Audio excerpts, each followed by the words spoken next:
चुनाव के समय में सीपीआईएम की इस प्रेस वार्ता में आप सबका स्वागत करते हैं। और आज की जो ये प्रेस वार्ता आयोजित की जा रही, ये जो सीपीआईएम के द्वारा घोषणा पत्र व सीपीआईएम का इस प्रदेश के विकास के लिए या इस प्रदेश को किस प्रकार से वैकल्पिक नीतियों के आधार पर आगे ले जाने का जो दृष्टिकोण सीपीआईएम का है, वो जो है यहाँ पर रखेंगे। इस प्रेस वार्ता को हमारे जो राज्य के सचिव हैं डॉक्टर ओंकार शाह, वो इसमें संबोधन देंगे। और इस प्रेस वार्ता में हमारे जो राज्य कमेटी के सदस्य, आग्रह करूंगा डॉक्टर ओंकार शाह से वो यहाँ पर रखें। आज हम आपके माध्यम से हिमाचल प्रदेश की आवाम से व हिमाचल प्रदेश में जो वोटर है उनसे अपील करना चाहते हैं कि आज हिमाचल प्रदेश की और हमारे देश की जो हालात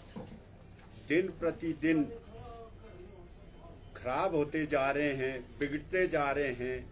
आम जनता के ऊपर आर्थिक बोझ निरंतर बढ़ता जा रहा है, इसका मुख्य कारण है कि हमारे देश के अंदर जो नव उदारवाद की नीतियां सन 1990 के बाद शुरू हुई और अभी केंद्र के अंदर जो भाजपा की सरकार है, वो इन नीतियों को हमारे देश के अंदर रॉकेट की स्पीड से लागू कर रही है, जिससे हमारे देश के अंदर सिर्फ बड़े पूंजीपतियों का विकास हो रहा है और आम जनता को जो है इसके बदले में वो भूखमरी मिल रही है। हमारे देश दुनिया में भूखमरी सूचकांक में 121 में से 107 नंबर पर आ गया है। ह्यूमन इंडेक्स में 192 में से 132 पर आ गया है,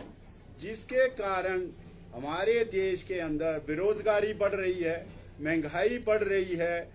जो हमारे देश के संसाधन हैं उनको बेचा जा रहा है, जो हमारे देश की सेवाएं उनको खत्म किया जा रहा है, और जो हमारे देश के अंदर सार्वजनिक क्षेत्र है उसको खत्म किया जा रहा है, जो हमारे देश के बैंक है उनको खत्म किया जा रहा है। और इन नीतियों को लागू करने के लिए जो भाजपा की केंद्र सरकार है उसने ऐसी अविवेकशील नीतियां लाई हमारे देश में, चाहे वो मोनेटाइजेशन है, चाहे वो जीएसटी है, चाहे वो बैंकों का निजीकरण है, सार्वजनिक क्षेत्र को बेचने का काम है, इवन जो देश की सुरक्षा के लिए जरूरी है उसको भी निजी हाथों में बेचा जा रहा है। और इन नीतियों से जो हमारे देश का विकास जो है वो विकास की जगह विनाश हो रहा है, और हमारे देश की जनता का विकास नीचे की तरफ जो है वो जा रहा है। रुपए की कीमत आज $1 जो है 85 रुपये हो गया है, तो इससे हमारे देश की जो प्रतिष्ठा और जो सम्मान है वो भी नीचे गिरता जा रहा है। इसके अलावा हमारे देश के अंदर लोकतंत्र, संविधान, संघवाद, धर्मनिरपेक्षता को जो है हमला हो रहा है, सांप्रदायिक ध्रुवीकरण को बढ़ाया जा रहा है, और जो मानव अधिकार है, जो नागरिक अधिकार है, उनको खत्म किया जा रहा है। और इसके साथ साथ जो लोकतंत्र में विपक्ष मजबूत होना चाहिए, उस विपक्ष को कमजोर करने के लिए सीबीआई, ईडी, एनएसए और राष्ट्रीय सुरक्षा अधिनियम जैसे कानूनों को अविवेकशीलता से लागू किया जा रहा है। और इसके साथ साथ जो विपक्ष के एमएलए और एमपी है उनको खरीदा जा रहा है, ताकि ये लोकतंत्र जो है कमजोर हो, हमारे देश में तानाशाही की तरफ जो है आगे बढ़ाया जा रहा है, लोकतांत्रिक संस्थाओं को भी लगातार कमजोर किया जा रहा है।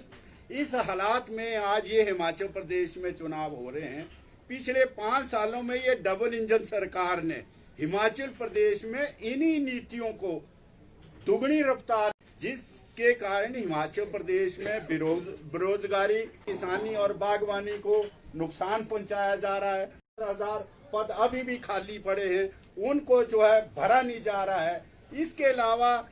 जो भी नौकरियां आई हैं उनको आउटसोर्स किया जा रहा है, उनको जो है अपने चेतों को जो है फर्जी कंपनियों के आधार पर जो है भर्ती किया जा रहा है, और जिसके चलते हुए जो है हिमाचल प्रदेश के अंदर जो है आज हालात जो है वो बद से बदतर हो गए हैं। और इसीलिए हमारी पार्टी ये अपील करती है हिमाचल प्रदेश की जनता से कि ये सरकार को हिमाचल प्रदेश की सत्ता से जो है वो बाहर करने का जो है वो काम करे, ताकि ये जो हिमाचल प्रदेश में नव उदारवाद के चलते हुए हिमाचल की हालात बिगड़ी है, कर्जा जो है 65,000 करोड़ का हो गया है, अर्थव्यवस्था जो है कमजोर हो जा रही है, हमारी सेवाएं खत्म हो जा रही है, इसको जो है वो रोका जा सकता है। और हम हिमाचल प्रदेश के अंदर, क्योंकि वामपंथ की ताकत इतनी कमजोर नहीं है, जो कमजोर है, जो वैकल्पिक नीतियां जो है हमारा एजेंडा है, इसको हम जो है वो पूरे प्रदेश में लागू करने के लिए जो है अभी उतने सक्षम नहीं है। इसलिए हमने हिमाचल प्रदेश की जनता से इन चुनावों में हम अपील करते हैं कि इन नीतियों को रोकने के लिए हिमाचल प्रदेश के अंदर विधानसभा के अंदर जो है सीपीएम की ताकत को मजबूत किया जाए, ताकि हम हिमाचल प्रदेश के अंदर इन नीतियों को बाहर भी इनके खिलाफ आंदोलन खड़ा कर सके और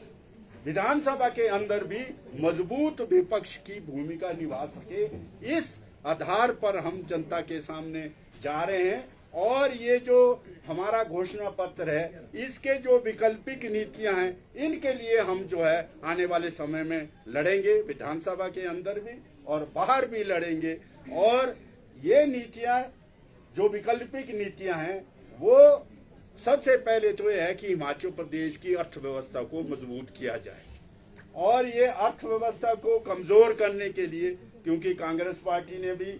ये नीतियां लागू की, जिससे हिमाचल प्रदेश की जो अर्थव्यवस्था है वो मजबूत नहीं हुई है। यहाँ रोजगार सृजन जो होने चाहिए थे वो नहीं हुए हैं, जो प्राकृतिक संसाधनों का दोहन होना चाहिए था वो नहीं हुआ है, जो कृषि आधारित, बागवानी आधारित जो है उद्योग लगने चाहिए थे वो नहीं हुआ है। इसके लिए ये वैकल्पिक एजेंडा हम जो है हिमाचल प्रदेश की जनता के सामने आपके माध्यम से ले जा रहे हैं। और इसमें हमारी पहली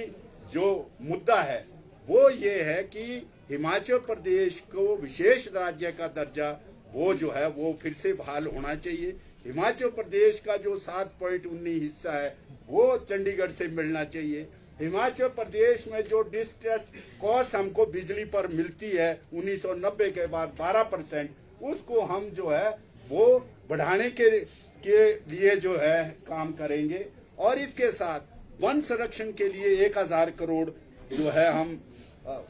मांगते हैं केंद्र जो है वो दे। और इसके अलावा जो हमारा पानी है, जो हमारे प्राकृतिक संसाधन है, उस पर जो है सेस लगना चाहिए, ताकि हिमाचल प्रदेश की आय जो है वो बढ़े। इसके साथ साथ जो हिमाचल प्रदेश में दूसरा किसानी और बागवानी है, उसको बढ़ावा देने के लिए आज जो घाटे का सौदा बन रही है, उसमें हमारी मुख्य मुद्दा है कि न्यूनतम समर्थन मूल्य जो है वो बढ़ना चाहिए, वो स्वामीनाथन कमीशन के आधार पर देना चाहिए। और चाहे वो फल है, चाहे वो सब्जियां हैं, चाहे वो दूसरे हमारे कृषि उत्पाद है, वो जो है वो मिलना चाहिए, तभी किसानी बचेगी। नहीं तो किसानी और ये बागवानी नहीं बचेगी, क्योंकि आज जो लागत है वो निरंतर बढ़ रही है, खाद की कीमतें बढ़ रही है, पेस्टिसाइड की कीमतें बढ़ रही है। उसके लिए भी हमारा ये है कि सरकार अनुदान दे, ताकि जो है वो ये लागत हमारी कम हो और ये बागवानी और खेती बचे। इसके साथ साथ जो बाहर से कृषि उत्पाद आ रहे हैं आज, जो हमारे देश के बाजार को कब्जा कर रहे हैं, उस पे हमारी मांग है कि सेब और जो भी हिमाचल के कृषि उत्पाद है उस पे 100% जो है वो रियायत शुल्क जो है वो लगनी चाहिए, तब ये खेती जो है बचेगी। इसके साथ साथ जो बीमा है वो सभी फसलों और फलों और पशुओं का होना चाहिए, ताकि नुकसान के एवज में उनको घाटे में न जाना पड़े, आत्महत्या ना करनी पड़े। इसके साथ साथ जो कर्मचारियों का जो मुद्दा है आज हिमाचल प्रदेश में, वो ये है कि एनपीएस जो है उसके हम विरोध में, हमारी पार्टी शुरू से इसका विरोध कर रही है कि ये जो ओपीएस है ये मिलनी चाहिए, क्योंकि ये राइट है, ये प्रिविलेज जो है वो नहीं है। इसीलिए इसके लिए भी हम जो है निरंतर जो है वो कर्मचारियों के आंदोलन का समर्थन कर रहे हैं और विधानसभा के अंदर भी इसको उठाया गया और आगे वाले समय में भी हमारी ये मांग रहेगी। और इसके अलावा जो मजदूरों को 26,000 रुपये जो न्यूनतम वेतन मिलना चाहिए, जो भी जितने भी मजदूर है, और सब जगह जो है वो नियमित भर्तियां होनी चाहिए, ताकि जो हमारा सार्वजनिक क्षेत्र है, शिक्षा है, स्वास्थ्य है, सड़क है, ये जो हिमाचल प्रदेश के बढ़ने के बाद इसका विकास हुआ है, आज ये खुद बीमार हो गया है, इसको बचाना आज सबसे जरूरी है। ये प्राथमिकता का मुद्दा बन गया है। आज स्कूल बंद हो रहे हैं, टीचर नहीं है, गुणवत्तापूर्ण शिक्षा खत्म हो रही है और लोग जो है बच्चे अपने प्राइवेट स्कूल की तरफ जो है वो भेज रहे हैं। और इसके अलावा जो नौजवानों और छात्रों का जो मुख्य मुद्दा है वो ये है कि ये नई शिक्षा नीति जो है आज आई है हमारे देश में 2020 में, ये नई शिक्षा नीति निजीकरण, व्यवसायीकरण और सांप्रदायिकरण को बढ़ावा देती है और इसमें जो सेकुलर और वैज्ञानिक जो सार है वो उसको खत्म किया जा रहा है। इसलिए हम उसके भी विरोध में है कि इसको जो है बदला जाए। और इसके साथ साथ पिछले 8 वर्षों से कॉलेज और यूनिवर्सिटी में चुनाव नहीं हुए, प्रत्यक्ष चुनाव नहीं हुए हैं, वो चुनाव भी जो है वो होने चाहिए, ये मुख्य मुद्दा है। और साथ में जो नशा है, जो बेरोजगार है आज हिमाचल प्रदेश में, वो नशे की तरफ बढ़ रहे हैं। इसलिए नशा मुक्ति केंद्र के साथ साथ वो उसमें जन भागीदारी होनी चाहिए, सरकारी जो कंट्रोल है वो तो होना ही चाहिए, तब जो है हमारी आने वाली जो जनरेशन जो है वो बचेगी। महिलाओं का जो उत्पीड़न है, महिलाओं के जो ऊपर जो हिंसा है, उसका भी हम विरोध करते हैं। उसको सख्ती से जो है वो लागू कानून बनाया जाए, ताकि जो है वो उसको रोका जा सके। इसके अलावा जो हमारे अनुसूचित जनजाति है, अनुसूचित जाति है, उनको जो है निजी क्षेत्र में जो है वो आरक्षण नहीं मिल रहा है। और साथ में जो सरकारी भर्तियां भी हो रही है, जो आउटसोर्स हो रहे हैं, पार्ट टाइम भर्ती हो रही है, कॉन्ट्रैक्ट पे भर्ती हो रही है, उसमें भी वो लागू नहीं किया जा रहा है। तो हम इसमें भी है कि उसको सख्ती से जो है वो लागू किया जाए। तो ये मोटे मोटे मुद्दे जो है, मुख्य मुद्दे जो है, इन मुद्दों को लेके हम जा रहे हैं। इसके अलावा जो आज दुनिया और देश में पर्यावरण का मुद्दा है वो बड़ा महत्वपूर्ण है। उसके लिए जो है पीपल्स पार्टिसिपेशन, जनता की भागीदारी सुनिश्चित करना जो है वो बहुत जरूरी है। और हिमाचल प्रदेश में पर्यटन को बढ़ावा देना जो है वो भी बहुत जरूरी है, जिससे हमारे वैकल्पिक रोजगार जो है हिमाचल प्रदेश में खुले। तो ये मुद्दों के आधार पर हम जो है आम जनता से अपील करते हैं कि इन मुद्दों को लागू करने के लिए हमारी पार्टी लगातार जो है वो संघर्ष करती रहेगी, विधानसभा के अंदर भी और